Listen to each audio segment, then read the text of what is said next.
Assalamualaikum warahmatullahi wabarakatuh. Perkenalkan, nama saya Syafi'i Ahmadi Ridho, NIM 200306103. Nama saya Ardian Saputra Ritonga, NIM 2003145. Nama saya Andre Karulian Sombing, NIM 200306061.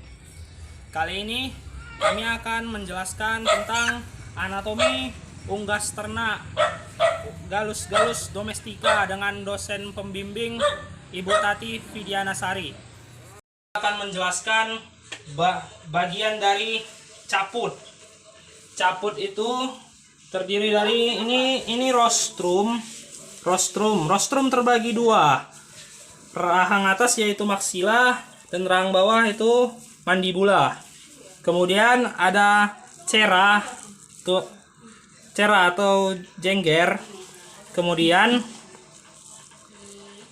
organopisus atau indera penglihatan yang berfungsi untuk melihat.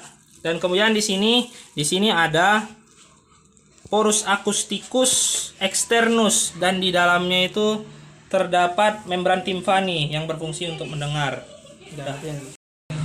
Oke, ini adalah bagian cervix. Dia panjang dan elastis. Kemudian ini adalah bagian trunkus yang tertutupi oleh bulu yang lebat. Dan terakhir adalah kaudal atau ekor. Ya, saya akan menjelaskan tentang bulu. Yang pertama ada plumae, yang kedua ada plumulae, dan yang ketiga ada piloplumae. Yang pertama ada calamus, itu pangkal bulu. Yang kedua ada lanjutan bulu atau racis. Yang terakhir ada pexilum, yaitu bendera bulu. Ada plumulae, yaitu banyak terdapat pada ayam yang mengeram. Ada piloplumae, yaitu bulu halus yang ada pada ayam baru menetas. Yang pertama ada humerus. Ini humerus, yaitu tulang lengan atas. Yang kedua ada radius atau tulang pengumpil, dan ulna, tulang hasta. Nah, Selanjutnya ini adalah ossa carpalia, dan di sini casometacarpus, dan terakhir digiti 3 buah. Kemudian saya akan menjelaskan ekstremitas posterior. Ini adalah femur atau tulang paha. Kemudian ini tibiotarsus. Kemudian ini adalah tarsometatarsus, dan yang ini adalah phalanx. Oke, selanjutnya saya akan menjelaskan bagian otak. Otak terbagi atas 4 bagian. Yang pertama cerebrum atau otak besar, yang kedua cerebellum atau otak kecil, yang ketiga medulla oblongata, dan terakhir medulla spinalis. Dan saya akan menjelaskan sistem pencernaan. Sistem pencernaan dimulai dari cavum oris atau mulut, kemudian akan masuk ke esofagus. Kemudian dari esofagus akan masuk ke crop atau tembolok yang merupakan tempat penyimpanan makanan sementara. Kemudian dari tembolok masuk ke proventriculus. Proventriculus terjadi pencernaan secara enzimatik.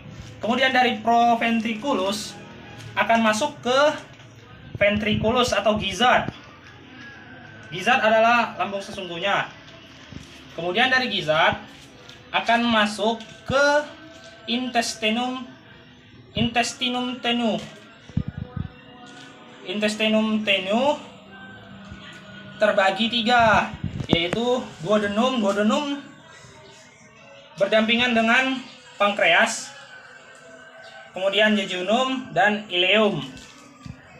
Kemudian dari ileum selanjutnya akan masuk ke intestinum crassum.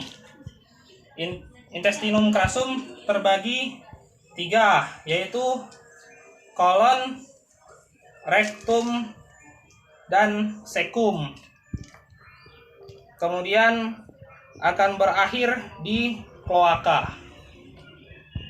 selanjutnya ada sistem pernapasan yang diawali dengan nares atau lubang hidung, lalu ke nostil, masuk ke trakea yang berbentuk rongga.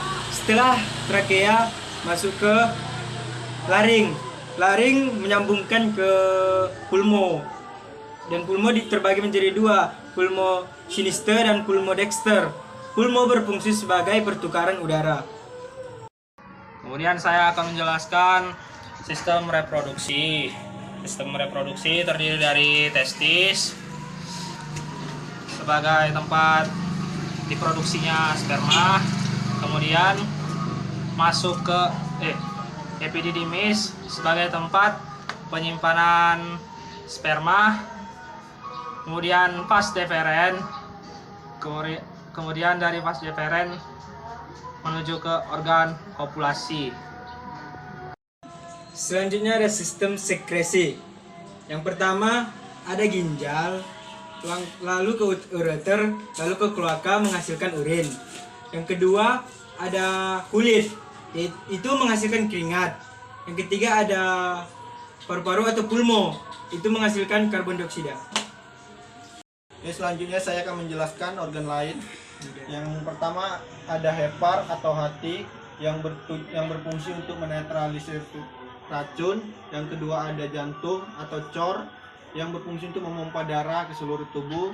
Yang ketiga ada empedu atau fisika pelea yang berfungsi untuk menyerap lemak. Demikianlah penjelasan yang dapat kami sampaikan. Bila ada kekurangan dari penjelasan kami mohon maaf. Kami akhiri. Terima kasih.